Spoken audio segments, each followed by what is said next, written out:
انہوں نے اردو کے وسیلے سے شاید ہی کچھ حاصل کیا ہو، لیکن اردو کو بہت کچھ دیا۔ وہ صرف اردو زبان و ادب کے محسن نہیں تھے،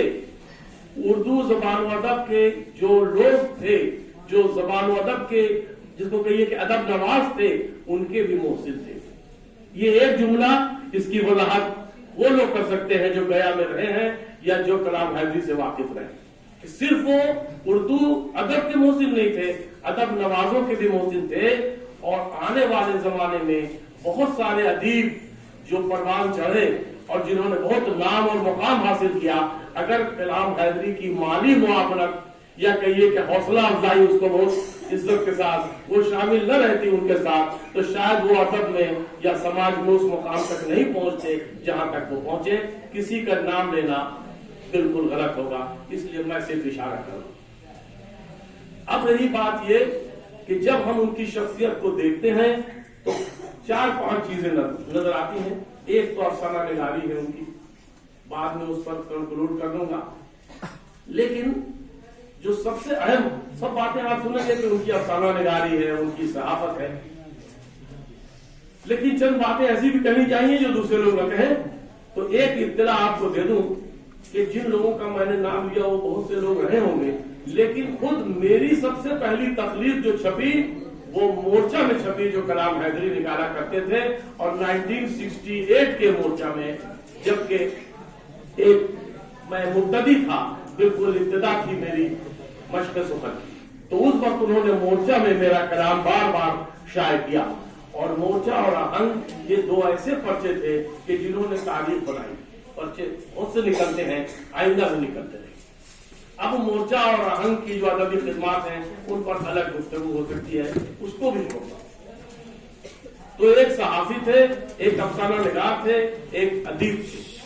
لیکن ایک ان کی اور حیثیت ہے جس سے ہمارے اسلم جاویدہ صاحب بھی بہت زیادہ واقف نہیں تھے کہ وہ اردو کے تحریک کار بھی تھے،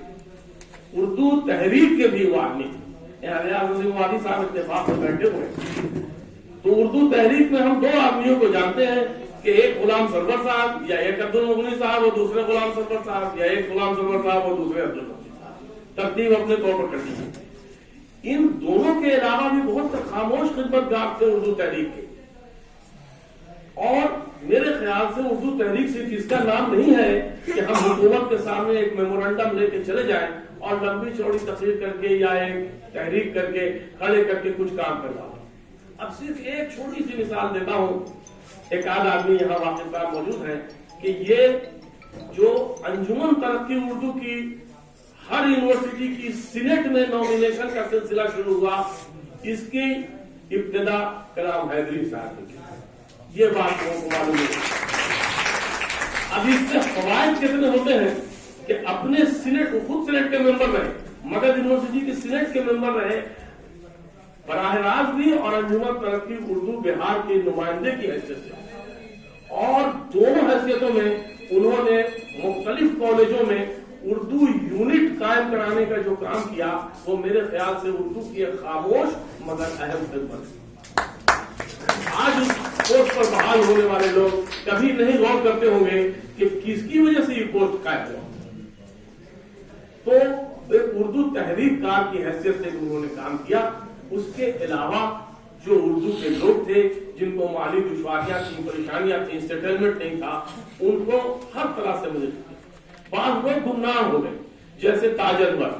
آج تاج انور کی شاید ادبی خدمات پر کچھ لکھا گیا ہے، لیکن تاج انور کلام حیدری صاحب کے ساتھ بالکل جسم و جاں کی طرح رہے۔